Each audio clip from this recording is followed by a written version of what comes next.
Today's episode of the Bill Simmons Podcast is brought to you by SeatGeek, our presenting sponsor and the only fan-friendly app for buying and selling sports and music tickets. Other sites have gone back to the same old tactic of showing you a lower price and then charging huge fees at checkout. At SeatGeek, the price you see is always the price you pay. Drop your old site, experience buying and selling tickets the way it should be. To start using SeatGeek, download the SeatGeek app or go to SeatGeek.com.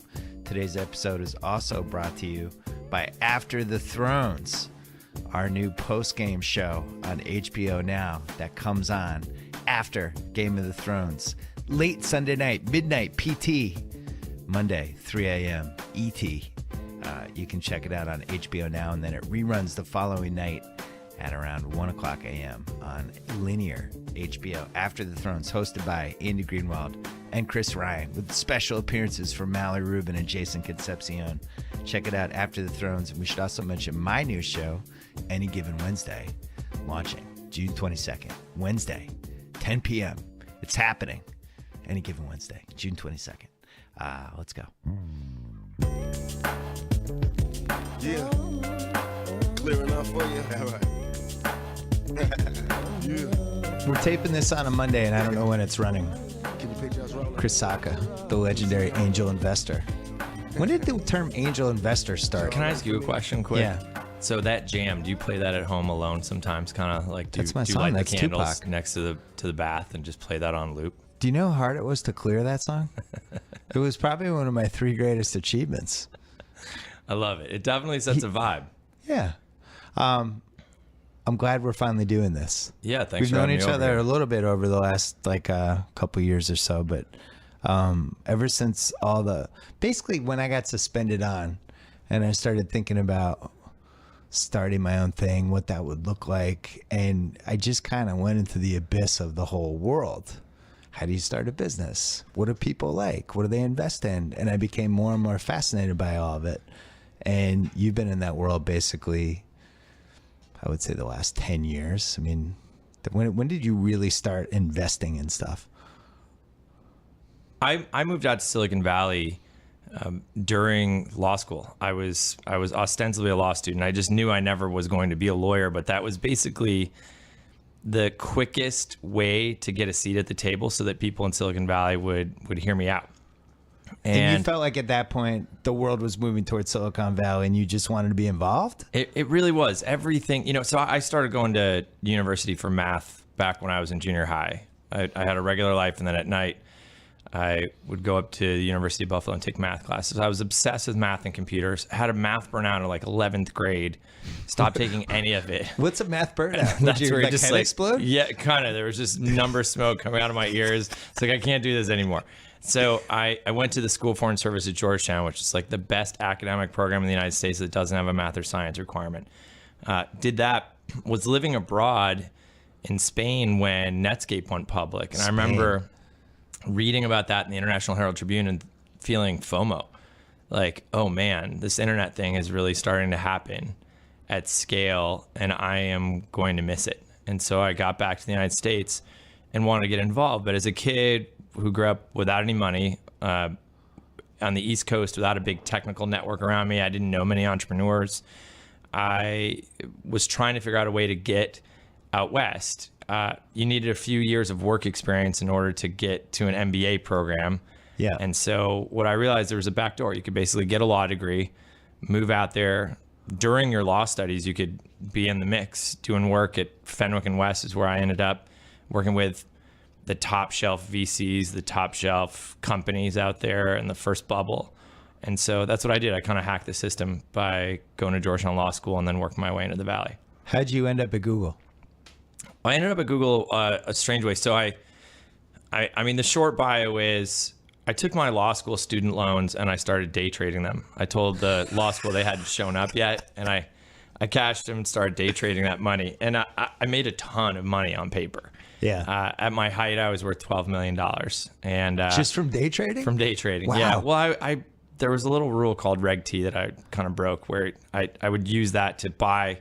I would lever up. I would buy way more stock than I could actually afford, and then wait for the margin call. But ultimately, I made $12 million on paper, and was living out in just all over the place. But I was spending time with some guys in Park City, Utah, some buddies of mine who own a record store, sleeping on their couch, hanging out in the store, day trading, ski bumming, while ostensibly in law school. And then the market fell apart.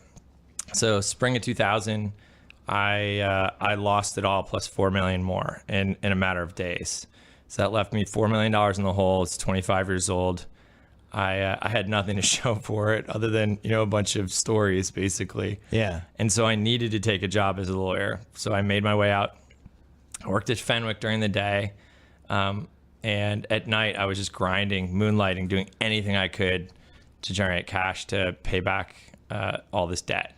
I was able to negotiate the debt down to $2.8 million from $4 million. And so I just worked it off. I was doing contracts on Elance. I was taking jobs off of Craigslist. I did a voiceover for a book Craigslist once. thing sounds a little shady. Yeah, you have to use your body and a little bit of mild lubricant. I needed the money, but literally I just did everything I could to try and crawl back out of the hole. Eventually I started working with a bunch of startup companies. For some of them, I was their business development guy. For some of them, I was a lawyer.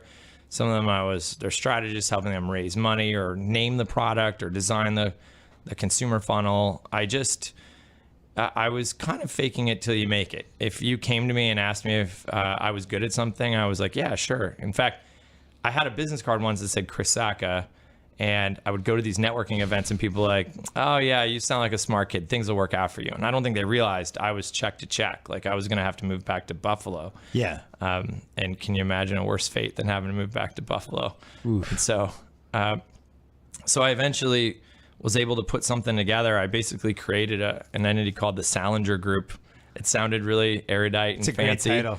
It sounds mnemonic, right? Yeah. Like people, and so my then best friend, but she's now my wife, Crystal, made me a really cool business card that said Salinger Group, and I was the principal, and I would hand it out to people, and they're like, oh yeah, I know you guys do good work.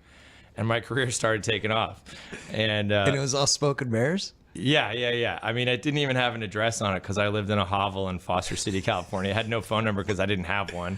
Yeah. It was all BS. But as a result, I was able to claw my way back in the game. I went to every networking meeting in Silicon Valley ever. So the Churchill Club, the World Internet Forum, the Chinese Software Professionals Association, the Indus Entrepreneurs, which are basically Indians, Pakistanis, Bangladeshis. And oftentimes they had like a $20 entrance fee to their networking events. So I would just sneak in through the kitchen because I speak Spanish and just glad hand. And before you know it, I just have this rule. If somebody makes eye contact, I've convinced myself they want to know you. And so I just go in for it. I just pressed flesh and made it work. And so eventually I had a stable of companies I was working for. And Google found me in one of those companies and pulled me in 2003. And then you were there for 4 or 5 years. I was there for exactly 4 years. Okay. I basically stayed till I vested. So right. An amazing, amazing place to work. I mean, we literally could feel a scale that had never been felt before on the planet. I mean, we had a globe where you could visualize in real time, a dot would flow out for every single search being conducted on the planet on our system at the time. And I mean, in the middle of the night, there'd be searches coming from the Gobi Desert. There'd be searches coming from the tip of Madagascar. You're just like, wow, we're building something at a scale that is just hard for humans to really process. What is like in 2005? What's the sense of the ceiling of Google at that point? By then we were public and we knew we were unstoppable. I mean, when I got there in 2003, I think I was like number 700 at the company, and yet it still felt like one of the smallest startups ever because they believe in radical sharing of information. So every meeting you take notes, and then those meetings can be seen by anybody else in the company. And there was just there was so much transparency and inclusion among employees there. Every Friday they did an all hands where they went over like the board of directors deck to a few thousand people, and we rarely had any leaks because they treated everybody like an owner of the company. Yeah. And so we knew we were working on something huge and important there. It felt incredibly special to me. When I left, I got to do all kinds of stuff. Like I was. Well, hold on, wait a second though, because there was a time with Google that everybody's like, yeah, this is great, this is really useful, but how the hell do you monetize it? Well, I love that. And when did that end? Yeah, but so that's the funny thing. I got there in 2003 and it was already making millions and millions of dollars and wildly profitable. And that was the big secret. They're like, don't let Microsoft know how much money we're making because they're asleep at the wheel. Right. I mean, in fact, one of my first jobs there was to build out our data centers, our big server farms. So these things, $1 billion goes into each of them, and they require as much power as a city like a Buffalo, New York. I mean, they're massive. They only employ maybe a dozen or a couple dozen people, but they're just these massive buildings jam-packed of really hot computers that are constantly churning through search index information and Gmail and Blogger and all their other stuff. And so if you know the data center capacity a company has, you can infer from that how big they are. So one of the first things they did when I was at Google was send me around the country and ultimately the planet as the Salinger Group. Yeah. And buy up data center space. So people didn't know they were dealing with Google, but I had a $1 billion budget. So I was just knocking on doors in Oregon.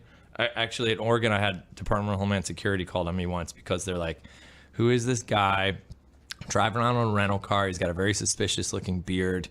And he's going town to town asking all these questions about electrical power and fiber optics. Like, this guy's got to be Al Qaeda or something. Right. But, I was empowered in a way that no company ever empowers a young person like that. And they realized pretty early that all the data that they were bringing in could be used in 7,000 different business advantages. Yeah, I mean, one of the things they learned was the thing that you're looking for, they might not have even known ahead of time to go find for you. So if they cast the widest net possible and gathered as much information as possible, that dramatically increased the likelihood they would have great answers, and ultimately that they might find some synergy between their businesses. So one of the things that motivated the YouTube acquisition was YouTube just had all the video, right? Some of it was violative of rights, and they were very wary of bringing on any litigation as a result, but they'd started their Google Video enterprise, and people just weren't uploading to it at scale. And yet YouTube, even back then in like 2006, already had so much cool stuff in it. And so at Google's mission is this mission statement: organize all the world's information and make it universally accessible and useful. And that was something that wasn't just like stapled on the wall. We would talk about it every time we made a decision to do something there. But I had one of the best times ever. I mean, I got to start a group that's now called Access. So it's fiber and wireless and all the stuff that competes with the carriers and competes with the cable companies. Yeah. And so I got to be a rebel, but a rebel backed by billions of dollars. I got to go to this FCC Spectrum auction and play the biggest hand of poker that's ever been played. I mean, I got to bid the $4.7 billion price just to call bullshit on Verizon. Yeah. And where the hell else in the world do you get to do that? Those are amazing times. So when I left, I was starting to get a little big and political and provincial, department by department. You've worked in big companies recently. Yeah. So I left because I was really missing working in a startup environment and with startups. And when I did, there was a New York Times article that came out a few days later. I was at my parents' house for the holidays, and it said something along the lines of, why would this guy leave the greatest job in the world? And I sat there in my parents' house and cried. I'm like, oh my God, what did I do? But it really was the greatest job in the world and one of the greatest places to work ever. But it seemed like it had a lot of great people. It's almost like one of those NBA teams where they just had a lot of young, talented people, and you look back and you go, wow, a lot of people are on that team. Well, one of the things they did that's kind of like an NBA team is they hired just for sheer capability, not necessarily for culture fit.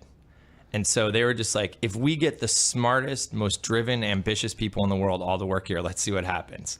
And so, but I disagree with that strategy, but it worked. No, but you've seen some teams implode as a result, right? Yeah, I was gonna say that's. And so other teams are like, well, I don't know if this guy's gonna work well with this guy. A lot of raw talent, but if you look at Eric Schmidt and Larry and Sergey as the owners and general managers, they're like, let's just get the smartest people in the world here, and then see what happens. And so there were definitely some people on the spectrum there who had no interpersonal skills. There were definitely some assholes. But we would hire like the world puzzle champion, and just say like, look, come to Google. And it turns out the world puzzle champion was a total badass, an amazing engineer. But we would hire hackers, like actual criminal hackers who had done time. because of their sheer talent. And this is like a path That to sounds like a redemption. Netflix show. Yeah, we really did. I had a contractor work for me there once, and he was one of the best employees we ever had. And I was like, look, we'd really like you to come on board. I don't know why we keep paying your boss. You should come over here. And he's like, well, I have something to tell you. I actually was convicted of computer fraud and abuse and did some time. And I was like, oh, bummer. And I surfaced it up to the top, and they're like, he sounds really talented. Like, how do you, and so he worked there. I mean, this is a guy who had to change his name to kind of expunge his record, but he ended up working there, and he was great. But that's a company that focused on talent unlike any I've ever seen. And that's why I think there's a really powerful group of alumni there. You know, if you know somebody from Google, the odds are they're smart and driven and unbound by practicality. They think in a way that frees them of the limits of rational thought. You know, we were taught to just build things that would dramatically change the lives of users, that would make out of scale amounts of money, that would have some unbounded impact on the world, and to forget initially how it was going to pay for itself. Like, don't let your mind be burdened by thinking about how this thing, might work. Just make it work, and then we'll figure out how to pay for it along the way. That's a revolutionary way of thinking about building a business. Like, Gmail changed everything in mail, and yet it was a horrible business idea up front, right? Just let's offer a shitload of storage to everybody. Let's change it from constantly having to delete your mail to just keeping it all. Let's keep all your mail there all the time. And I remember it was genius. They reached out to me. What was it, like 03, 04 when they came up with Gmail? 04, and they were like, "Hey man, we're big fans in the office. We have this coming. Do you want to lock up some of your names for Gmail?" And I'm like, I guess why I'm very happy with my AOL. And then, but yeah, I mean, the way they pulled everything off, it did seem like there was a catch. It's like, yeah, you get all the storage, get this email address, and we want absolutely nothing. Well, what we did was we had data that showed if you were using Gmail, you were just going to be more of a searcher, right? Yeah. I mean, we had all this data that showed the more you search, the more money we make. You want to keep people on the platform. So let's install a Google Toolbar. And if you have a Google Toolbar, you're that much more likely to search. Just like if Amazon knows they got you on Prime, you're that much more likely to buy stuff. And so the more they can keep you within the Google family of products, the more likely it is you're going to go to the places that make them money. Being free was a great idea. Being free is an incredible... I'm not going to say Silicon Valley came up with the concept, but it has contributed to so much damn growth there. So back to your question about when people were like, how's Google ever going to make any money? I love that question. I love that question about Twitter. I spent the first couple of years as a Twitter investor trying to convince people that Twitter was going to be a business. And finally I was like, you know what? Fuck it. I'm not here to convince you anymore. Just give me your stock. Yeah. And I just started buying it all because I was like, if you That's can't a famous story. You went around and you bought up all the employee. Wait, explain it quickly. I mean, so just to complete the timeline, I left Google and started investing on my own. While I was at Google, I made 2 angel investments, as you said. So individual investments in startups. One was in a company called Photo Bucket that we sold to News Corp. That worked out well. And thankfully, because I'd written a credit card check as my angel investment there, I needed that money. Yeah. And the second was into Twitter. I was in the seed round at Twitter. Evan Williams, one of the co-founders, and a good friend of mine invited me into that. But I needed that 25 grand back someday. That was real money for me. As much as I worked at Google in the early days, I did not get Google rich. I left there worth just under $1 million, which in real life is rich, but not for angel investing. Not for you, what you wanted to do. Yeah, not for what I want to do. And so, most of the angel investors, are worth a couple $100 million, and they just kind of shotgun checks of 25 to 50 grand out and a little spray and pray, and hopefully one of them hits. But my investment in Twitter, I really needed to get that money back someday. And so I just started showing up to the company unannounced. Jack didn't even really like me. Jack Dorsey. The inventor, the now CEO again. I was too businessy for him because I wanted it to work. And so, and most of the time that I mean, that was pretty atypical for you to just show up and be like, I have some stock, I want to be involved. Well, in the early days, it wasn't because I didn't have any other option. I left Google. I didn't have any source of income. I didn't have a ton of money in the bank. And I needed to the extent I thought possible, de-risk these things by having some impact, right? Yeah. One of my rules for investing then and now has been only invest in things where I think I personally can impact the outcome. So it has to be a pre-existing, like before I get involved, it has to be awesome. And then I think I can make it just that much more awesome by my involvement. So when you play blackjack, you sit on the third base seat because you can affect the hand the most. Because I can count. You can watch everyone's hand, and third base is the key seat, and you need to affect the outcomes. Yeah, no, you know what I do? I actually studied so much math, I can't sit at a Vegas table at all. It drives me crazy. You know the odds are against you. Yeah, I mean, I used to write papers against that. You know, about like the 5 cents on the dollar, you lose 5.3 cents, I think, on every spin of the roulette wheel and stuff. But what I like to do instead is go to Vegas, get all messed up, and then with my buddies, do like kind of side bets on, hey, let's do over under on her age right there.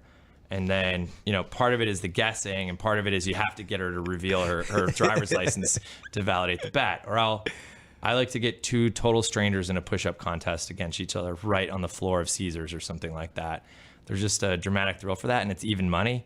And it allows you to take advantage of your friends who might be weaker-minded or, you know, but... This sounds like the greatest Snapchat feed ever. It could. You're just walking around forcing people to do push-ups. Dude, you're building a media empire. I like how you think. You're constantly looking for new sources of content. Yeah. You know, you wire yourself. So wait, Twitter. Yeah.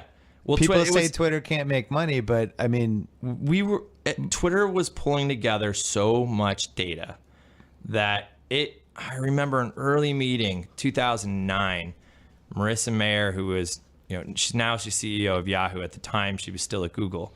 We gave her access to the fire hose. So we gave her a little chunk of Twitter data, and we said, go parse that and see what you think. And she came back and said, you know what's amazing? 62% of the URLs that are in like 3 days worth of Twitter data had never been seen by the Google crawler. So Google has this incredibly pervasive and comprehensive index where it's constantly out spidering and rolling up all the pages it can find on the web. And 62% of the links that we had in Twitter, they had never seen. So we knew right away it had this incredible corpus body of data. Plus it was real time in a way that the other sites weren't. And so we knew we were onto something great, and that it wouldn't be that hard to monetize both in a stream as well as on a search basis. And yet it was just the number one objection I would get when I would speak on behalf of Twitter or be on a panel. It's just, how is this thing ever going to make money? I'm just like, if it's not obvious to you right now, then maybe you should be in another line of work. But people are still asking that in April 2016. For a company that makes a couple $2 billion a year, I love it. Like, it's fascinating. I mean, when I see the same, I'm not a Snapchat investor, but I see the same thing where people are like, will Snapchat be able to turn the attention of a few 100 million daily active users into money? What, the jury, it remains to be seen. You're like, come on, are you kidding me? Of course, they've got all this attention. Flipping that around though, I mean, MySpace had a lot of users at one point. Yeah, but they hadn't turned on the monetization that we did. In fact, they farmed it out to us at Google. We were doing basically remnant AdSense ads. Remember, we did like a $900 million 3-year guarantee with MySpace to just monetize that with some really poorly targeted AdSense ads. So there wasn't a native format. Like if you think about Twitter's advertising, those tweets, the advertising format itself is a tweet, right? That was a genius notion that Evan Williams came up with, is just the ad shouldn't be a banner and it shouldn't be some ad cast off to the side, but it should be the tweet. It should be the trend. It should be native and specific to that platform. And that's worked incredibly well for them. With Twitter, I've been frustrated by them the last few years. I know some people that work for Twitter, and we talk about it. I'd be asking some of these same questions. What I never understood with Twitter was why they were so afraid to innovate and take chances and grow the product. And their attitude from 2009 to like 2013 was basically, look, we're Twitter, we're doing great. We don't need this other stuff. That's how I felt as a user. We don't need to do this because people are already using us, and people in all these countries are tweeting, and we're affecting elections, so we're fine. And now it seems like they're like, oh shit, we need to do stuff. Yeah, I mean, look, nobody's more frustrated than I am. I know you're mean, the most famously frustrated person. Yeah, I mean, with just Twitter. for the sake of reference, by the time of the IPO, I own around 18% of the stock. I mean, I was the largest. My kind of group of funds were the largest shareholder in the company, and so there's literally no one who's as frustrated as I am by what I see too as just stagnant growth. One of the things that I think happened, and a theme you've come across in your own career and you've seen in other people's careers, is that this was a company that was previously run by the founders. And in 2010, one of the co-founders, Evan Williams, who was CEO, was pushed out in favor of the COO, who was a business guy. And for a long time, basically the next 3 to 4 years, maybe 5 years, there was no real product person at Twitter. There was no one who lives and breathes and thinks differently about product. Instead, it was a company where we had an incredibly successful head of revenue in Adam Bain. He's amazing, and he was innovating a little bit on revenue product. But we didn't really have, at the very top of the company, a core consumer product person driving innovation there. And we see this sometimes in companies that are no longer run by the founder. You don't necessarily have the moral conviction to go ahead and change everything up. I mean, one of the things I admire about Snapchat is that they're innovating before they have to. They keep making changes on the platform, even though everyone likes the thing they've got today. And one of the reasons they can do that is because Evan can just wave his hand and say, make it so. Zuck does something really similar. Zuck's even been successful just buying companies by waving his hand, just saying, the Oculus guys are doing something surreal over there. They should just be working here. The Instagram guys are beating us at our own game, with image sharing. They should just be working here. And I think Twitter didn't have that for the longest time. At the leadership level, they didn't have anyone with the presence and the gravitas of a founder, an inventor. And so they couldn't do anything bold. It was being managed more like by consultants in a way. The board didn't have great leadership, and so the company went sideways for a while. Isn't that the story of how so many big, powerful companies, no matter what genre you're talking about, that's the biggest issue, right? When people try to basically protect the lead versus, to use football is a good metaphor for a lot of different things. But in football, sometimes when you're just handing the ball off 3 times and punting, it's a bad idea. And sometimes you actually have to do a little play action, things like that. And I think like places like Rolling Stone, Sports Illustrated, I think ESPN has been in this place this decade where they're trying to hold the lead and say they're trying to fix SportsCenter for 6-7 years because that was their meal ticket, instead of saying, wait a second, SportsCenter actually is becoming increasingly irrelevant every year. Instead of trying to fix it, we should be trying to figure out what the next SportsCenter is, and putting, basically ESPN's a tech company and they don't realize it yet.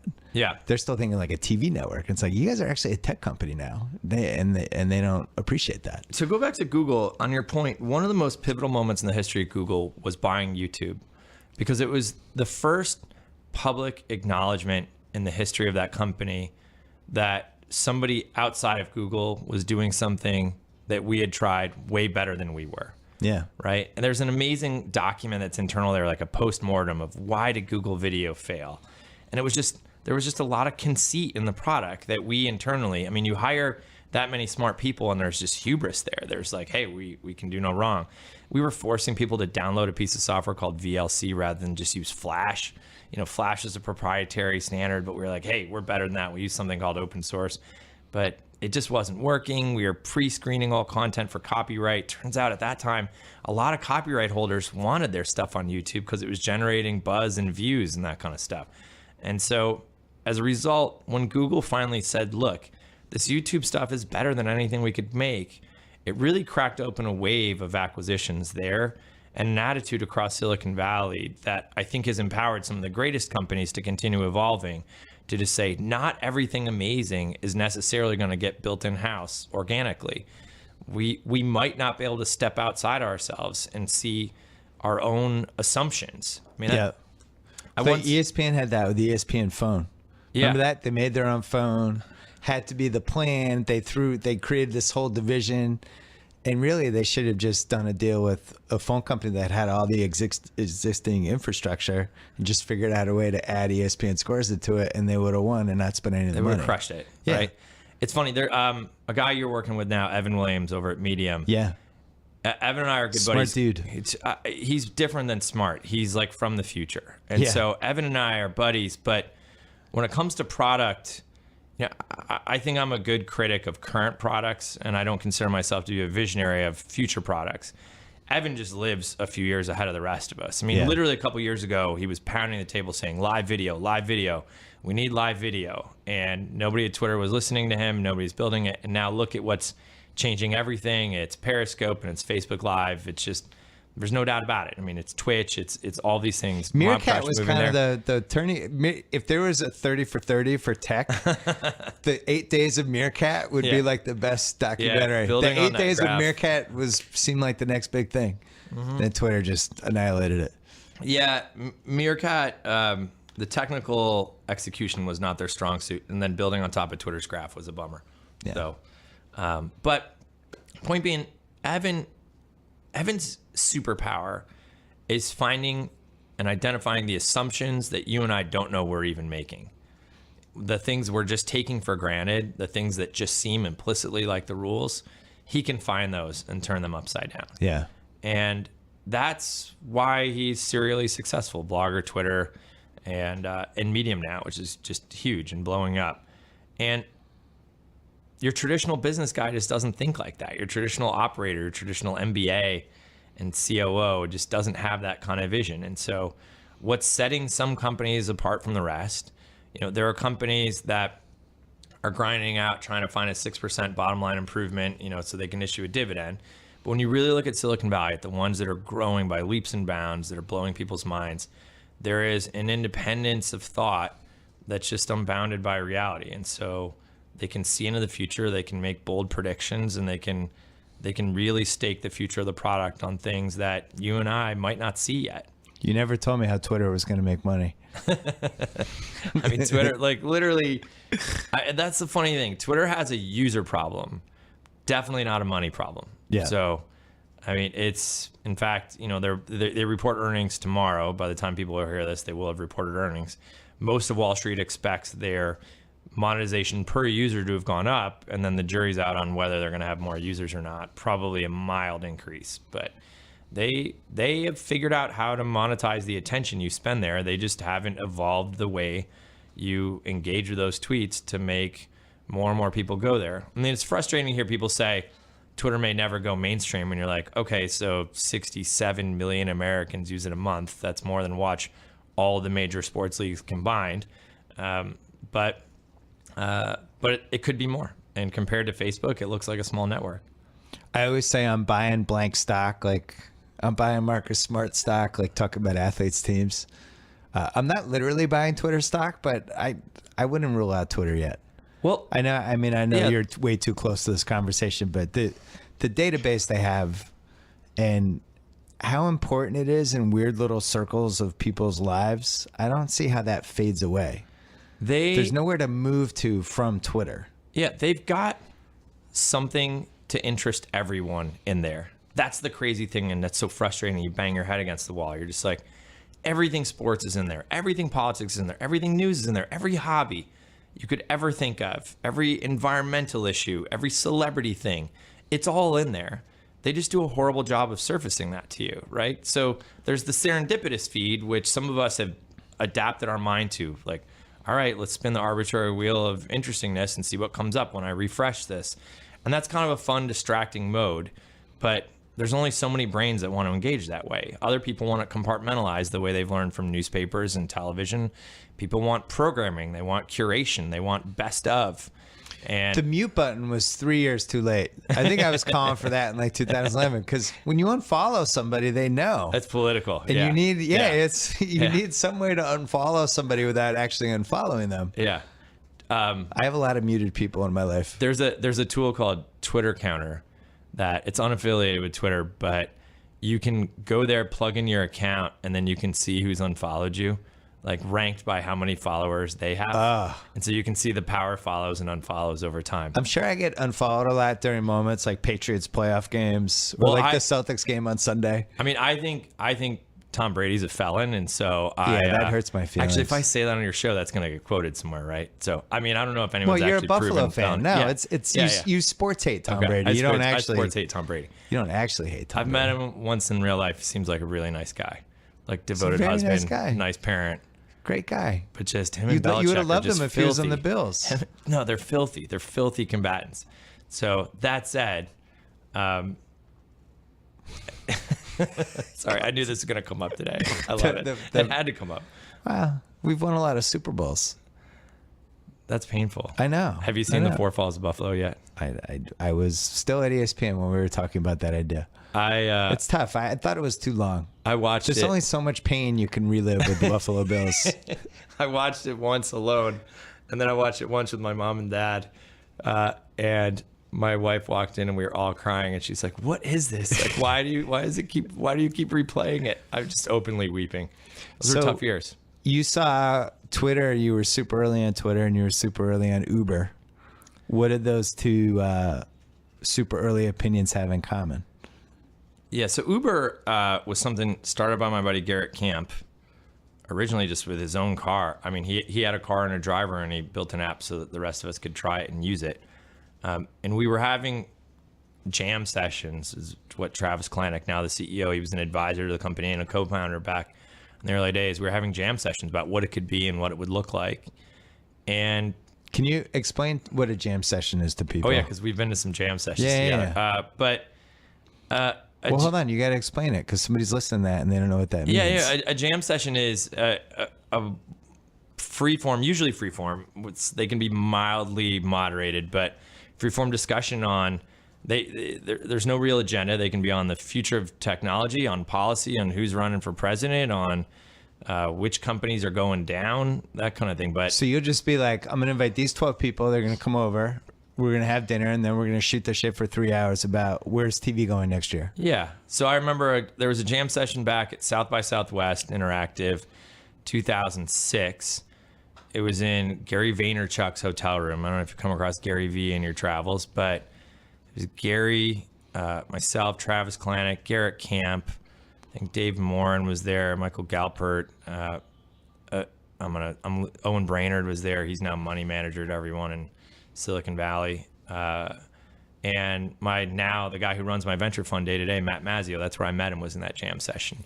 And we stayed up till the sun came up yelling at each other about companies and making bold predictions about what was going to work and what was going to fail. And everybody comes with their own biases. And it's like busting balls and shouting over top of one each other, but learning from each other and kind of building a bond that way.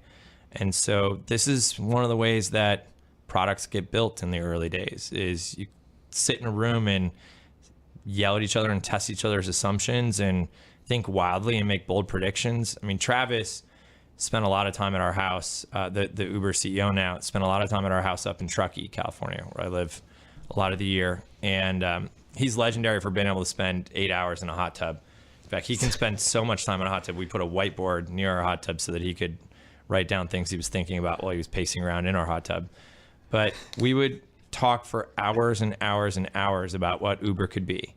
I mean, in the earliest days of that company, we were talking about its global reach. We were talking about how Uber wasn't just about moving people around. It was about moving any atoms in the world around, anything, that we would have more information about how the world moved than any company before in history had ever had.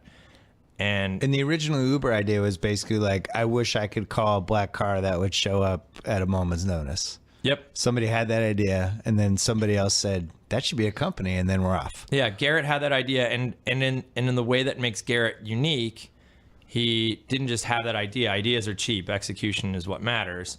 Garrett started coding it up and hired a guy named Oscar Salazar, who was the first coder at Uber, to start building it. And he started letting friends use it and monkeying around with it, and thus Uber was born. And they had to get the name. It was originally called Uber Cab. Yeah. Do you know where the name Uber came from? I think they had to buy it from somebody, right? I remember reading I did that about deal. This once. I did that deal. It was pretty somebody funny. Good, somebody big, right? Somebody here in LA. Yeah. So it was Universal Records. Wow. So I think this story has been told. I'm probably breaking an NDA telling it, but yeah, we found out. So Uber Cab, I mean, this is after the company had raised some money. It was a real thing. I mean, I was just going to say, back to those jam sessions. In the early days, this thing hadn't even been incorporated yet, hadn't raised any money. One of the things that a lot of these Silicon Valley companies have in common is that the guys who go on to becoming the investors are helping way before they've actually gotten money in the company. They're part of that initial thought process. They're part of trying to build it out and test the assumptions and think about hiring the next couple of people and getting the first few years. It's a way of investing without actually investing, because you want to make sure when you do invest, you've already kind of helped shape it a tiny bit. Yeah. I mean, an investor is a collaborator. If I were going to invest in your company, you're basically, we always use this parlance like these investors gave us money, but it's not a magnanimous thing, right? Yeah. I'm looking for a return, but you're also, as the entrepreneur, you're saying, I have to believe that in exchange for letting these guys buy some of my stock, my remaining stock is going to be worth more as a result. That these guys aren't just bringing money, but they're bringing enough other value, enough help, whether it's with strategy or hiring or whatever it is, that my remaining stock is going to be worth more. And so a lot of us, our model is to just dive in and be helpful early on, and then we'll talk about how to invest later. But that's evolved over the last 10 years. I mean, initially the VC people were a little more, I don't know, cold. And now it seems like your generation and a lot of the people that are either your friends or your rivals have that mindset where they want to collaborate as well as invest. Well, it used to be, the venture capitalists were mostly bankers, investment bankers, because the exit path was taking your company public. Yeah. When the first bubble evaporated, and everything crashed, the bankers all moved on. There was no public market exit. So the banker VCs were shit out of luck. The other thing that happened was the original founders of all those Web 1.0 companies were mostly MBA types, because it was a lot of hand-wavy bullshit, a lot of smoke and mirrors. They left town too. And so what was left was the Y Combinator resurgence, the actual engineers being empowered to run their companies, the makers being empowered. Open source comes along. Now you don't need millions of dollars to start your company. You can start it on a few $1,000s, that kind of thing. And so there was a democratization there that I think empowered a different type of founder and a different type of investor.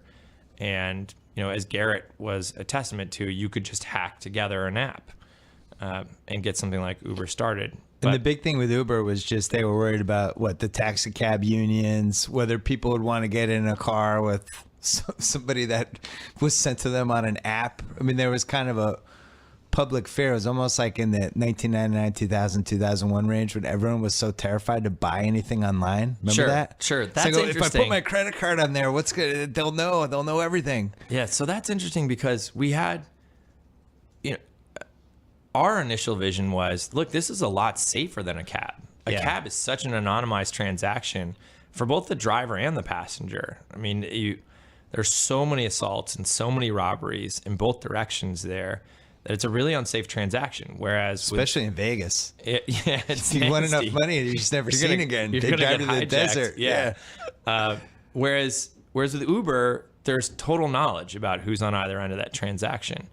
And so, it's frustrating sometimes when assaults by Uber drivers get published, because it sucks that happens. Like but you're having hundreds of thousands of rides. Like not all of them are gonna. Yeah, I mean at scale, I like to say like Walmart employs a couple million people, right? If you look at a couple million people and then you look at the daily murder statistics, the odds are incredibly high that a handful of Walmart employees murdered someone last night. And so that's just what happens when you start working with big numbers. Right. But with Uber, and I'm not an official Uber spokesperson, this is not a great talking point, but my point is that the reason that bad things get reported is because you know exactly who the driver was. You know exactly who picked you up and where they took you. You have an electronic record of it. And so it's actually way safer for individuals in Uber because there's that much more information. There's accountability. And it's way safer for drivers as a result too. And so there will always be exceptions to that, and it sucks. But we knew from the beginning, like, this is going to be a thing that's safer. We also knew it was going to take a lot of drunk drivers off the road. And so it was a company that, it's funny to me because I think Uber has a culture that can seem tone deaf sometimes, and some of the things that come out of the company are just bad PR. But in reality, we actually believe Uber is a good thing for the planet. It's You know who it's a legitimately good thing saving for? lives. Who? People with kids. I think that there's no way to prove this, but it has to be people who have kids who no longer has to be like, all right, honey, you drive this time and I'll be the one that drinks. Like that was a thing. And now it's like, let's just Uber. I think my theory is that people with kids are just getting bombed at a record rate now because they don't have to worry about driving. Well, people, There's going to be a lot of mistake kids. This next generation is going to be a lot of mistake third kids. I thought you guys were done. A lot of people put their kids in an Uber because they know whether they're going to make it somewhere or not. I have a buddy in San Francisco who used to put his kids in Uber to go to school up in Sausalito. That makes me nervous. It could, and there's Uber for kids specifically. There's a few of those that have started and stuff like that. But my kids will likely, by the time they're of driving age, they'll never get driver's license. We'll have autonomous cars. So you think that's going to happen? I mean, do you have a Tesla? Have you ever ridden in one of those? Teslas are amazing. They are amazing. Have you taken your hands off the wheel? I couldn't. Because it's scary, right? I just say I couldn't do it. It's scary, but it's so much safer. They just released some data yesterday that show that it is way safer. And they have so many accidents that have been avoided, even just with that driving assist that they have. My wife than got if you were one. driving personally.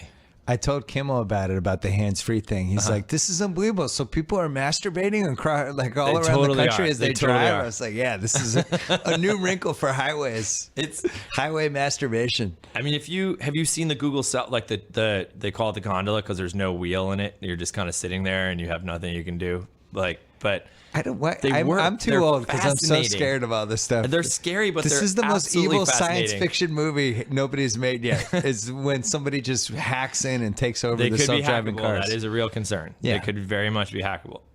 But these things are fascinating. I mean, it's so much safer. Humans are horrible machine operators. This is true. And particularly 16-year-old humans. Well, particularly the last 5 years, now that everybody looks at their phone as they're driving. There's so got to be bad. so many more accidents than usual from that. Robots are just a lot better at this. Nobody wants to admit it, but they're a lot better. Yeah. And so... so you think in the next 10 years? It's literally going to be up to state legislatures and regulators. You know, it is not... I mean, the technology's there. So tens of millions of miles have been driven by Google, and there have been 2 accidents. One was human intervention that caused the accident. And the other one was a 2 mile an hour plus 15 mile an hour collision with a bus. And so that's over tens of millions of miles. That would have otherwise been hundreds of human fatalities. What else do you see coming? What else do I see coming? Self-driving cars. Yeah. What else? What else are you excited what are you about? fascinated by right now?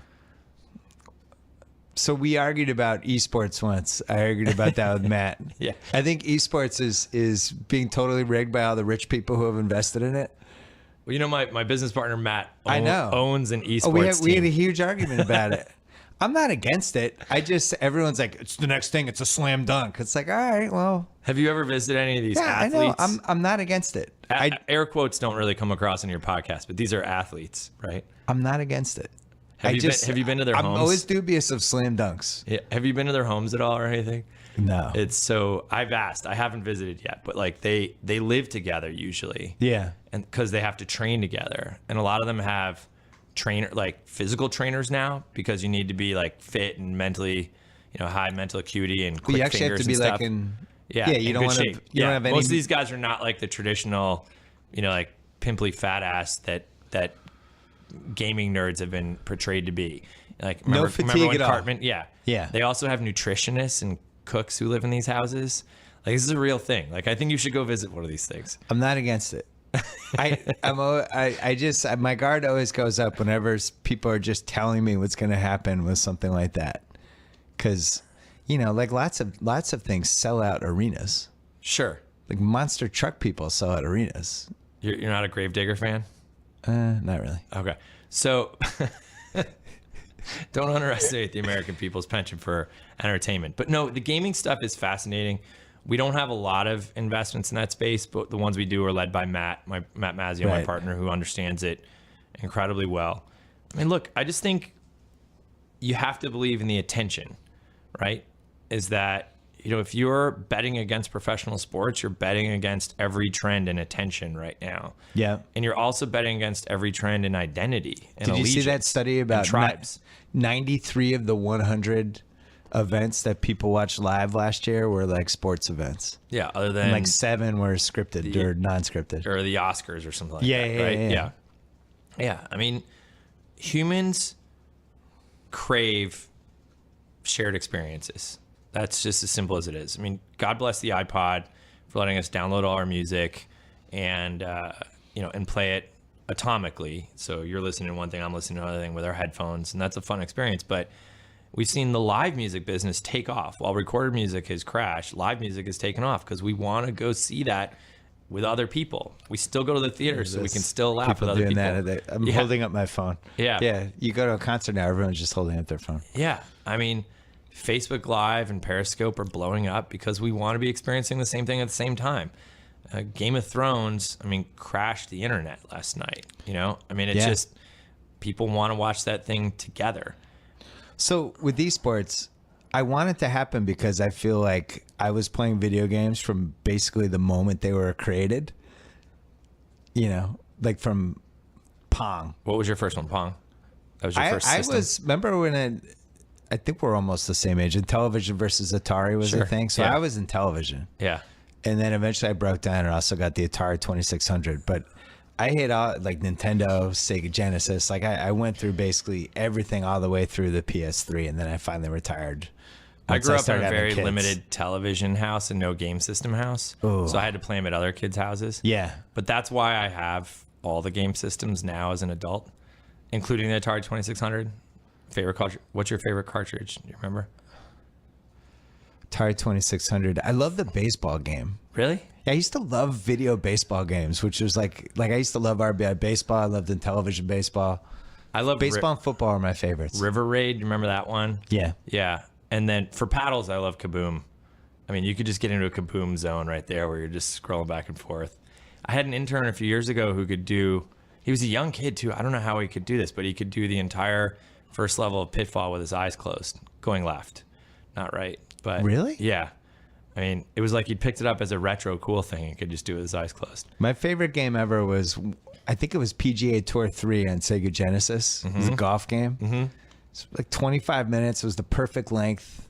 Were you ever like to play other people? Were you an arcade guy at all? I was. Were you a golden tee guy? I was the guy? only child. Yeah, it was all that stuff. When you golden tee, do you use two thumbs or do you just spin with do you use the palm of your hand? I use the palm for the hits, but then for putting, I use the two thumbs. Yeah. Which I think is the way to do it. I was a two thumb driver, and I've got a lot of I think I've got like some ligament damage in the thumbs. So esports, if I had to bet on it, I would bet okay, fine, but I still don't think it's 100% slam dunk. Okay. I still want to see like 2 years from now, are we at the same point we were right now? Okay. VR. Yep. Feels like, even though people are saying it's ready now, I still think it'll take 5 years to work out all the kinks and everything. And we'll see which platforms win too. Yeah. But shared VR will be unbelievable. Right. So that'll be another one of those communal experiences in VR. Do you worry at all that you can't do anything else when you're doing VR? Yeah. Because that is what killed 3D to some degree, was that if you had 3D glasses on in your house, you couldn't do anything else. My buddy David Yulovich put it, I'm going to get this wrong. You met David? Yeah, you met David. Yeah. That basically podcasts are passively passive. And one of the reasons why we've seen this resurgence in podcasts is you can do all this other stuff while ingesting a podcast, right? Video podcasts are actively passive. So you have to be watching them, but you're not participating in them per se. So you can kind of get some other things done the way when television's on, you can do that. But VR is actively active. It's exclusive to everything else you want to be doing. So VR though is, which is tough because you're basically telling people you're doing this. Yeah. So let's then cleave off AR, augmented reality. So augmented reality doesn't necessarily take you out of the other things you're doing, right? It could be a Google Glass type thing or a heads-up display that basically what the Magic Leap guys are working on that lets you see your calendar and all these other things overlaid over your real life environment. And then there's the fully immersive VR stuff, whether it's for an entertainment experience or gaming, etc., that's going to require all of you. Let's take a break to talk about our friends at Blue Apron. They know that when you cook with incredible ingredients, you make incredible meals. So they set the highest quality standards for their community of family-run farms, fisheries, and ranchers. Whether it's Japanese ramen noodles, wild-caught Alaskan salmon, or heirloom tomatoes, Blue Apron is bringing you the best for less than $10 per meal.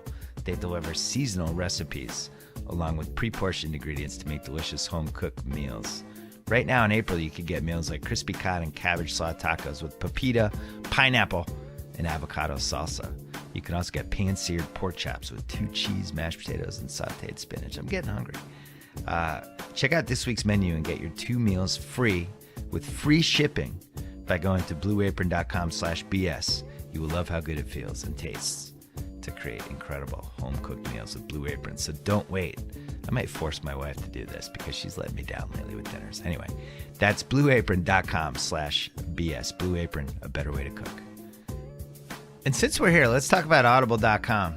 Do you love books, but you find that you never have time to read them? That's my wife, by the way. My wife keeps popping into these things. She listens to Audible in the car when she's driving with our kids because it's probably better than Howard Stern. Anyway, Audible has the perfect solution. Get audiobooks. Listen to those books you've been meaning to read while on the go at the gym, during your commute, like my wife. Audible.com provides over 250,000 titles from leading audiobook publishers, broadcasters, entertainers, magazines, newspaper publishers, and business information providers. Their app is free and it works on iPhones, iPad, Android, Windows Phone. You can download and listen on your Kindle Fire and over 500 MP3 players. You own the books. You can access them. Audible.com also has the Great Listen Guarantee. If you decide you don't like the book you chose, no worries. Exchange it for another title anytime. No questions asked. 2 of my friends narrated their own books that are on Audible. Chuck Klosterman and my man Jalen Rose, who I miss dearly. I miss him every day. I miss you, Jalen Rose.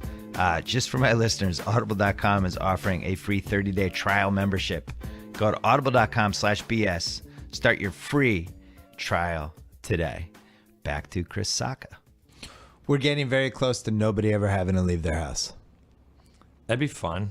VR, you just get Have you tried any of them? or Postmates to bring you food, and Yeah. you're just home. Have you tried any of them? Any of the VR? VR? Yeah. No, not yet. Okay. I am afraid for my kids a little bit because I do wonder if this VR world you dive into is almost superior to the actual world you're in. And instead of just having human interactions, I can just go into this VR place and do VR things, and that's going to be my life. That's very legit. One of the things that's interesting about technology is the improvement in resolution and sound modeling and responsiveness is outpacing our own physiological development. So our biology has been kind of the same, and we weren't necessarily built to ingest all this light and all this sound and in this incredibly coordinated way. So our biology doesn't actually know what's happening. If you put on even Google Cardboard and watch some of the early videos, there's one, what's the name of those guys? Verse, I think, VRSE, who did one with JR, the famous artist, where you are on top of a skyscraper and your body will not let you step forward. Like, your body is just convinced that is the edge of the skyscraper. Right. You have to intellectually override everything that your brainstem is telling you to, like, don't step there because you'll die. And it's fully tricked. And that's not even a super high res or super immersive VR platform. And so we've got some crazy days ahead of us. I mean, I remember I had a Sony PSP a long time ago. Remember those tiny little ones? Sony used to send me this stuff, and I was playing Grand Theft Auto once on a flight, and I landed and I got in my car and I started driving like an asshole. And, like, I'm not a big advocate for game censorship or anything, but I was like, wait a minute, this thing literally just rewired some neural pathways such that it changed how I drove in real life. I have a worse story than that. I think everybody has that one Grand Theft Auto where they just had to finish the game and that's all they did for 6 weeks or however long it took. I remember going on one of those runs and getting in my car and driving, because sometimes the Grand Theft Auto is just fun to run pedestrians over for no reason. And I'm in my car, I'm like, hey, and I'm like, oh no, this is real life. Like, my brain had been corrupted to the point, like, for like a split second, I thought I was in the game. I was like, this is bad. Yeah. And so I worry about some of that. I mean, I've seen this. You've seen this, I bet. So you're like, I'm not a real celebrity, but I have 1.5 million plus followers on Twitter. Yeah. And so I will be out walking around. You're in Shark Tank now. Like, you're much more recognizable now. Yeah. So this is more of a data set pre-Shark Tank. Okay. And I would be walking down the street with a friend of mine in New York who is an actual celebrity. Let's say like an Edward Norton. So we're walking side by side, and I watch the difference between how people interact with us. They come up to him and they literally put their arm out. They like are arm's length from him. And they're like, "Oh my God, Mr. Norton. Oh my God, it's so cool to see you. I loved you in Primal Fear." Or like, "The Hulk is like my favorite movie. You're amazing. You're amazing." And they get legitimately nervous and intimidated by him because he's like famous, right? He's a famous actor. They don't mention Rounders? I think Rounders is awesome. I know. God, I know you love to throw upsetting. Cards, but well, they mentioned the Hulk, which I find more upsetting. So that's deeply upsetting. But people will come up to me. It's fewer people who know me than Edward Norton, but they know me from my tweets, and they have their brain is convinced we have a connection because they hear from me 6 to 8 times a day, and they see pictures of my wife and my kids, and where I hang out and stuff like that. And so as a result, they don't put out their arm and stay arm's length. They actually come in for the hug, and their first statement won't be like, "Oh, dude, I'm such a huge fan." Their first statement is, "So how was dinner last night, man?" And so their brain is convinced we know each other because there was no biological or historical or evolutionary precedent for hearing from someone 6 times a day that you don't actually know well. And so my wife can pick up on this way better than I can. She'd be like, "That is a stranger. That is an absolute stranger." I don't know, because their body is so convinced they know me that it convinces my body I know them. And so they're coming in for the hug, and I'm like, I must know this guy. I must have met him somewhere. And that is from 140 characters, right? So when I started Grantland, and I think I've talked about this before, but I'll say it again. Like, you don't realize you've gotten a little bit old until you're around young people all the time.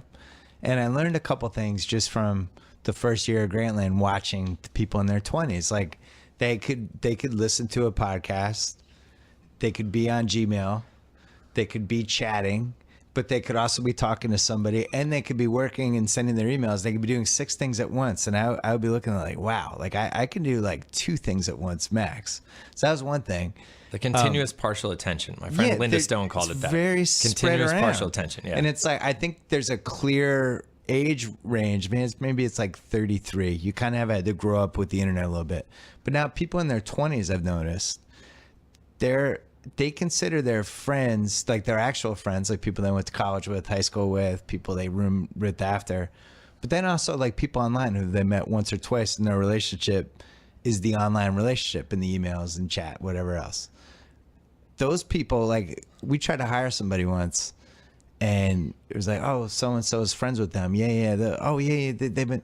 And then it turned out they'd never actually met. Right. And I was like, "I thought you were like good friends with them." He was like, "I am. They're in New York and we're here." And it's like, I was like, wow. I've absolutely built relationships with people that follow me on Twitter that I DM with frequently. You feel like they're buddies, but yeah. There's a guy named BW. His Twitter handle is BW Jones. He was like one of my very first Twitter followers, and so I just followed him back. I mean, 2007 maybe, right. And he and I have gone back and forth thousands of times maybe. And I met him for the first time just a few months ago. He happened to be in LA. I happened to be speaking. I was like, "Come by." He took some pictures. I shook hands with him for the very first time after like 7, I guess it's 9 years now. Yeah. Right? Like, that was totally amazing. But there are people, like, if I find something interesting, I'll engage. Do you know this guy Brian Koppelman? Does the show Billions? Yeah. Is he like a buddy of yours? Pretty decent friend. Yeah, I've never been in the same room with him, years. but we keep publicly replying to each other and DMing, and I hope I bump into him when I get to New York next time. Are you pro Billions or anti Billions? I love Billions. Okay, good. Yeah, there's a few bad castings. Like there are a few characters in there that I just can't believe, but for the most part, the main characters are amazing. The plot's great, and I feel like I know the people on that show. I have a couple quick speed round questions for you. Yeah. What are the apps on your home screen that everyone else should have that you feel like not enough people know about yet? Let's see. Well, Slack. Do you guys use Slack? Love Slack. Okay. Slack changes everything. The Ringer is very, very, very, very, very Slack friendly. Yeah. So we're Slack investors. I should probably disclose that, but big Slack investors. Do you use Nuzzle at all? Yes. Yeah. NUZZEL. So I feel like Nuzzle is about 6 months where it's going to be, but I still really like it. It's excellent, especially if you haven't been able to go on Twitter for 12 hours, but you kind of want to have a feel for what happened. Nuzzle, basically, for people listening, it is an app that takes every story that somebody suggested on your Twitter feed and just organizes those stories so you don't see the tweets, and it's really useful. I love, what else? I have Periscope here, which I love. Rex hasn't publicly launched. It will. What's that one? Really soon. REX, Rex. So Rex is good name. A way to basically publish, post, and collect all of your favorite things. And so you basically post things that I'll show you, like that, reflect you and kind of. So I published this album, Home Again. This book, Evicted, I've been reading. It's amazing. This book, Just Mercy. Love that Judd Apatow show was great. And so I put these things up, and then people will individually interact with that. And what you can do is, if you see somebody else's thing you like, you save it to your vault, it's called. So in my vault, if I'm like sitting down to Spotify and I'm like, I wonder what kind of music I want to listen to, these are all the albums I've vaulted off there to explore new stuff. Or if I get to Netflix, that sounds like a very positive app. It's an amazing app. People it's like. just good. It's good energy all over it. Look, these are all the movies to watch on Netflix. So you know how you're always just like, somebody's gonna create Bizarro Rex or just things I hate. Yeah, here's 16 television shows. Look, there's Horace and Pete. I know you know something about that. Yeah. It is a privilege to be sharing the same couch as Louis C.K. It still smells like him a little bit, doesn't it? A little bit. Yeah. Little. So it still has that Horace and Pete bar smell. Yeah. All right. Rex. What was your next one? Yeah. Snapchat. Of course. I mean, that's on my home screen. People say Snapchat and Uber are going to be the new companies of this decade. You agree with that? Uber already is. I mean, it's a $60+ billion company we got right 4 now. years left in the decade. I'm saying it's decade? 2020 and we look back. Yeah, Uber's success And is they're clearly the inevitable. favorites. Okay. Yeah, Snapchat's amazing. I think they are innovating incredibly quickly. They understand a diverse set of audiences. They've shown they can be good partners to content companies. They have enough attention. They'll have no problem monetizing it. I'm bullish on Snapchat, and I'm not an investor. In fact, not only am I not an investor, but those guys came to me after a talk I gave in LA once and said, "We really admire your work. We want you involved in the company." And I was like, the dick pics thing, how do you, and clear, they hadn't been doing stories yet, which I think completely transformed that company, but my bad. I went home and told I went back to the office and told my younger partner, Matt, who's like 10 years younger than I am. And he's like, "You said no to Snapchat? What?" And like freaking out. But by the time we went back to fix it, it was broken. So was that your biggest misfire? I mean, I misfire all the time. I told the Airbnb guys that what they were doing was unsafe and somebody was going to get raped and murdered, in a shared house. I told the Dropbox guys that Google was going to crush them, Google Drive, because we'd already been using it at Google at the time. I've got a bunch of these. Dropbox to me is kind of lurking because it does seem like we're heading to the Sony thing was really interesting to me because I think it put the fear of God into everybody who Sony owns hack? things. Yeah. It put the fear of God into people who run things or own things that they could be next. And so I think guarding information and personal stuff has become more and more and more and more important. And Dropbox is just good at stuff. So Shark Tank's a Sony show. Yeah. And the people I communicate with there still don't use their Sony email addresses. We communicate through Gmail. My very first day of visiting the Sony studio to negotiate that deal was the day after it all happened. Oof. Like they didn't have phone service. Like the thing was shut down. I have a question for you. Did you go through any of the leaked data? It's a big ethical question. I have a complicated answer that no. But I did think about it and I did want to. And I read some of the stories about it, but it just felt wrong. I'm like a big karma guy. Yeah. And to me, that felt like bad karma to be like, all right, none of this, I should have no access to this stuff. So I'm going to throw myself into it and read everything. You didn't even go and look for your own name? No. I searched. I believe it. Like now this, I wish I had done that. See, I felt like that would have been cool to do that. So this is going to make me a bad person, but I looked for two things. I looked for my own name. Yeah. Which wasn't in there, which is good. I don't know if I expected it to be, but I was just curious. It's a win. And then I actually used it. I was negotiating my like per episode price on Shark Tank, and I used it to find out what the other sharks made. That was in there. That's just smart. There was some back and forth about Cuban's price in there, and Cuban's a buddy and a rival, and I like to bust his balls, and I didn't want him to be making a bunch more money than I was. So that was great data to have. A couple more speed round things. You had fairly high profile clashes with CEOs of Twitter and with Uber.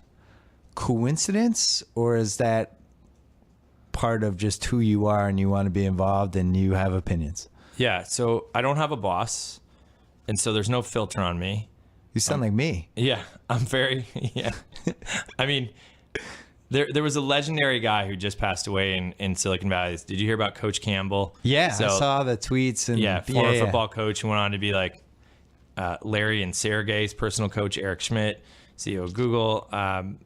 Steve Jobs, he was on the board of Apple. He was the chairman of Intuit. I mean, one of the most widely respected kind of personal coaches in the history of Silicon Valley. And while I wasn't a senior executive at Google, he took me under his wing there as one of his projects. And when I went to leave the company, I had offers to go join hedge funds and other venture funds and stuff. And I said, Coach, what should I do? And he said, go on your own because you suck at having a boss. And I was like, you're right. Like, it has just been in my DNA from the beginning. Like, I always pissed off my teachers and my principals. I always had hearings about whether I was going to be able to stay in school. I've been a mess my whole life in terms of authority.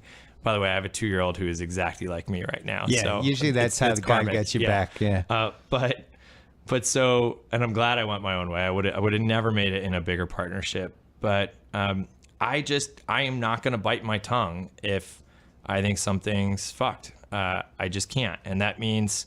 That's why I'm sitting here right now instead of in the Grantland offices. I'm well aware.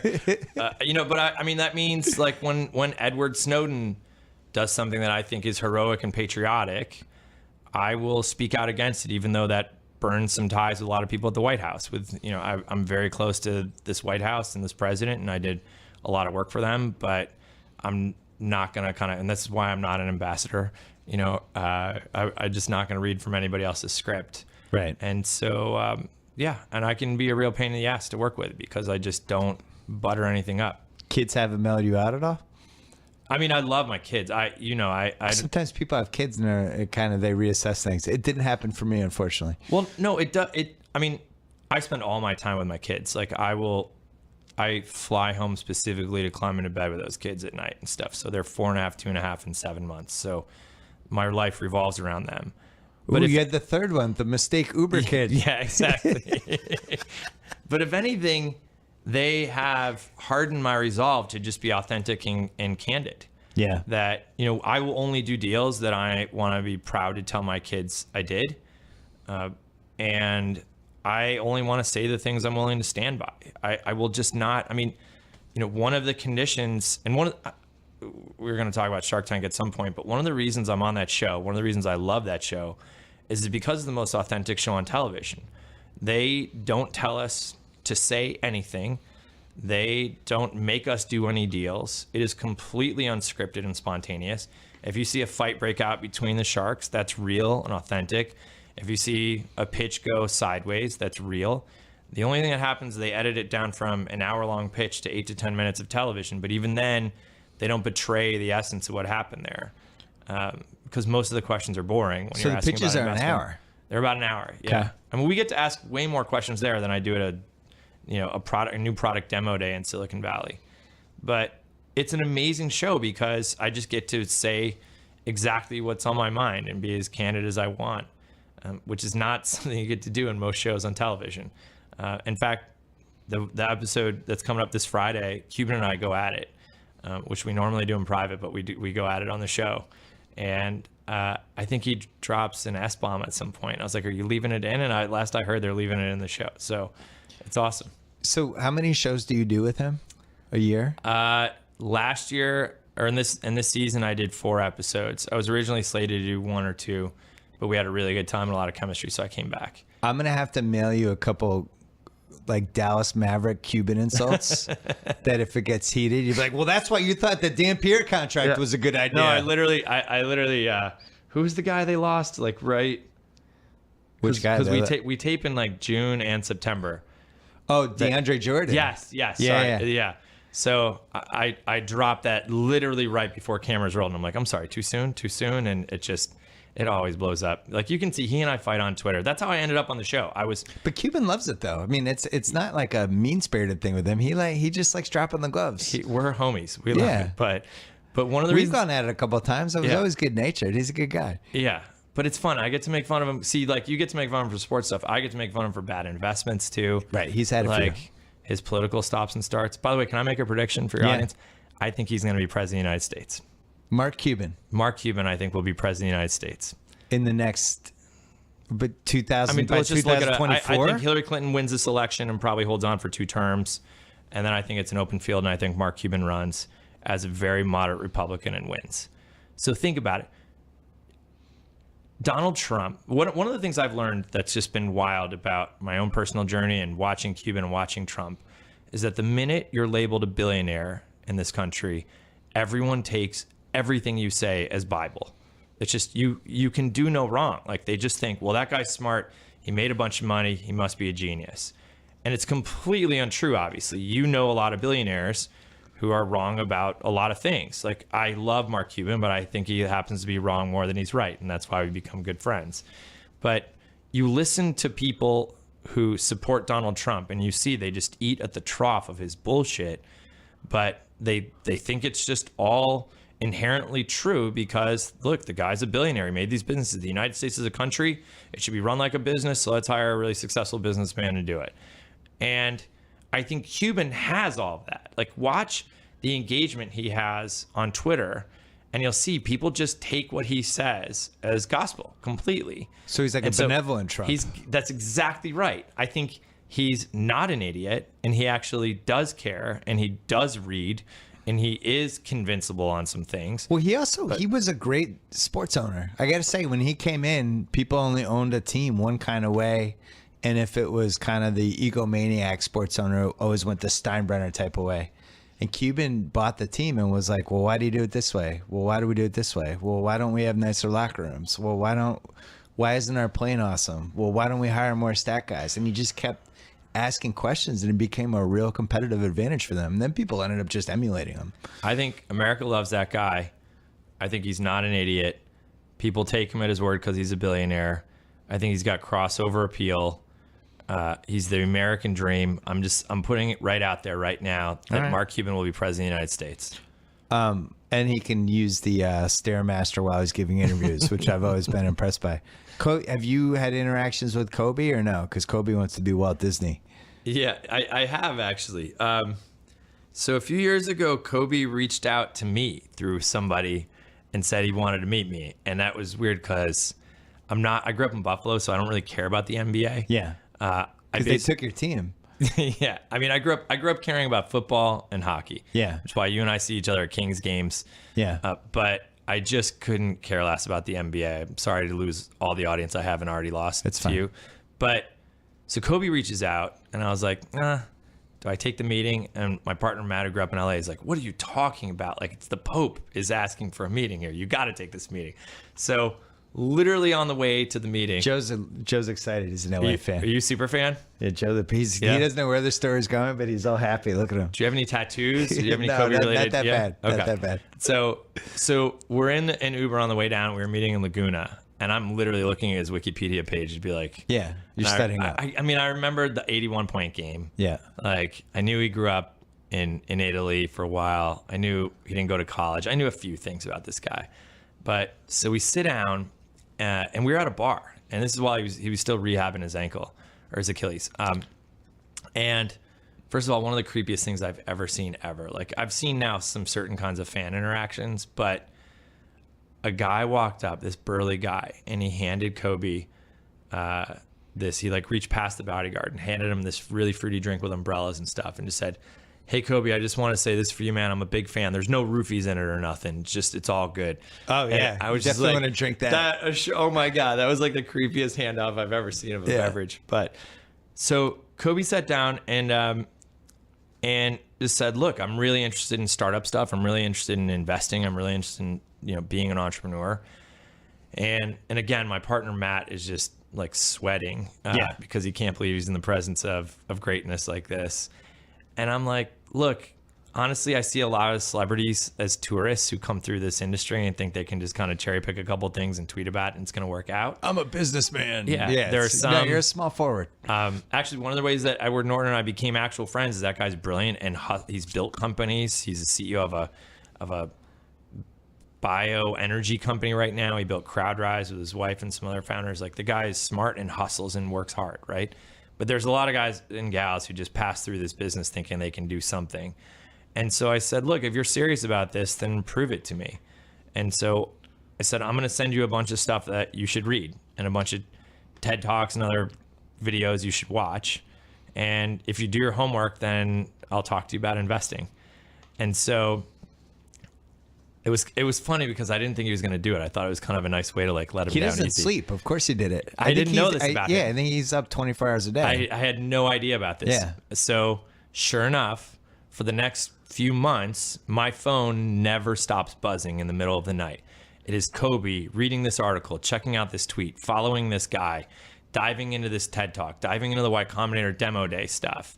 And I'm getting these texts at like literally 2 or 3 in the morning. And my wife is like, "Are you having an affair with Kobe Bryant?"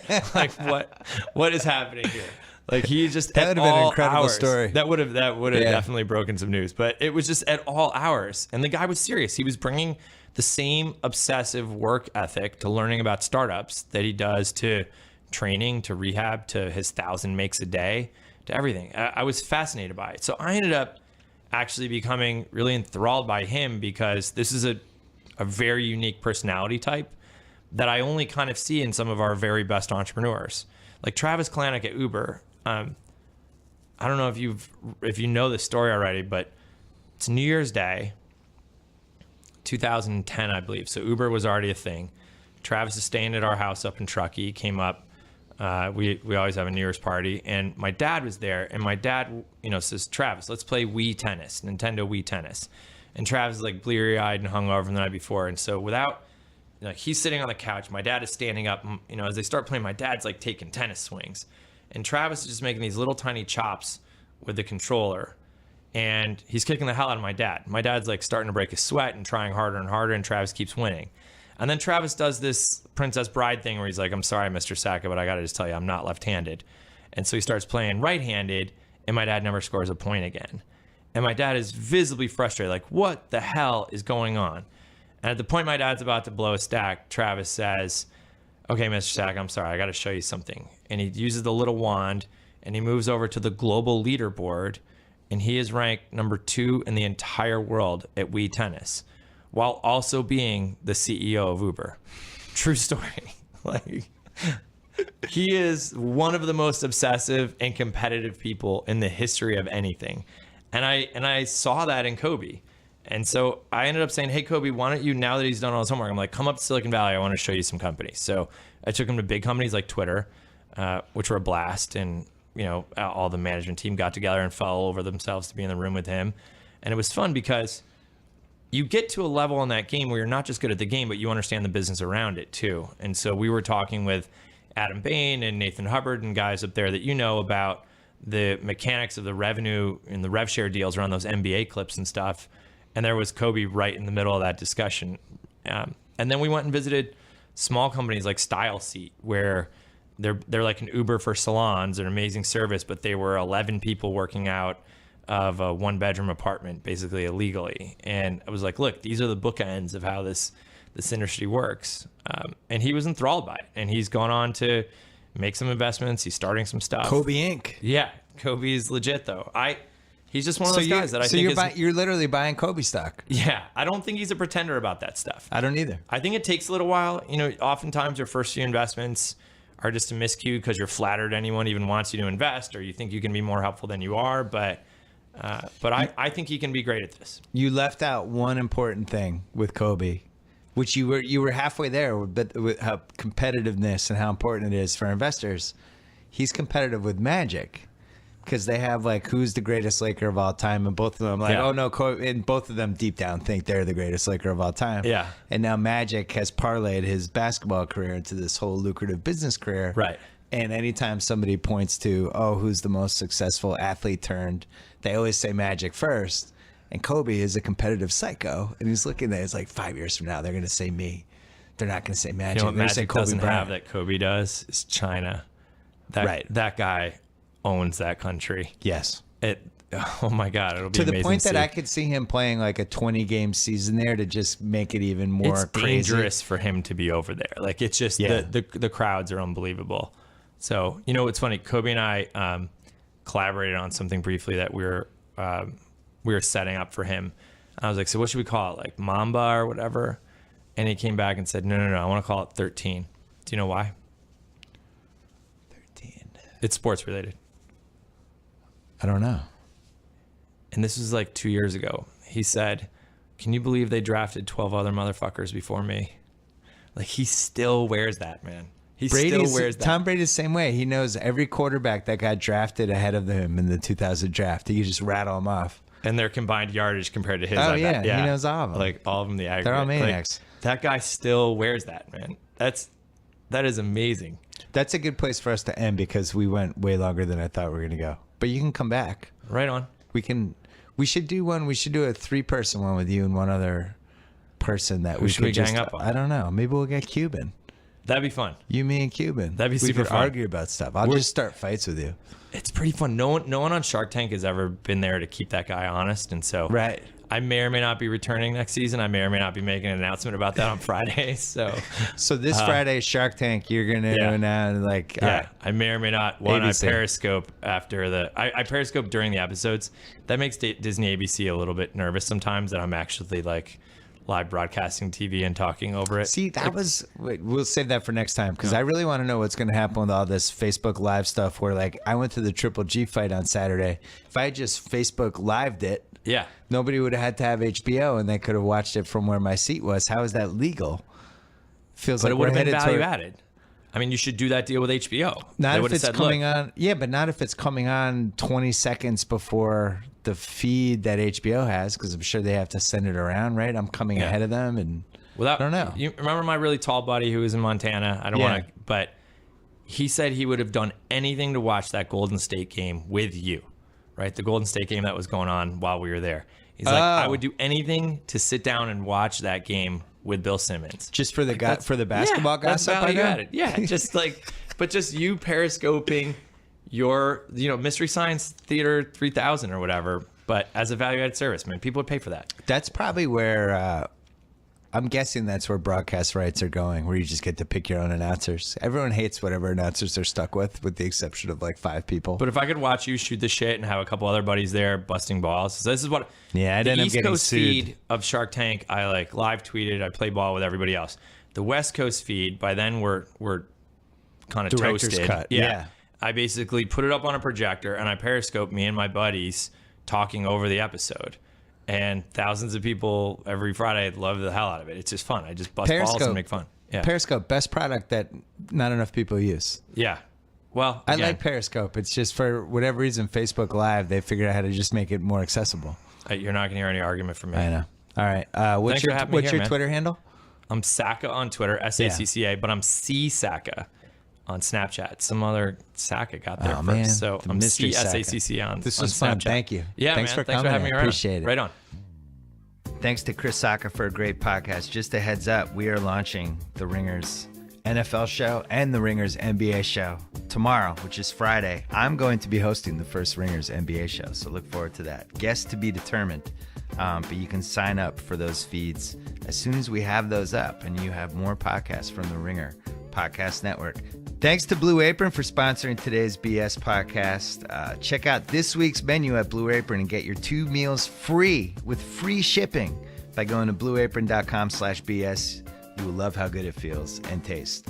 to create incredible home-cooked meals with Blue Apron, so don't rate. That's blueapron.com/BS.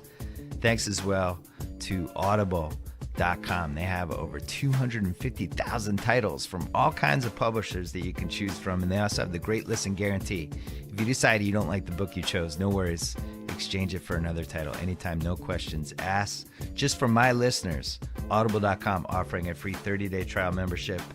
Go to Audible.com/BS today to start your free trial, and you can get Jalen Rose's book, Chuck Klosterman's book, lots of good books on there.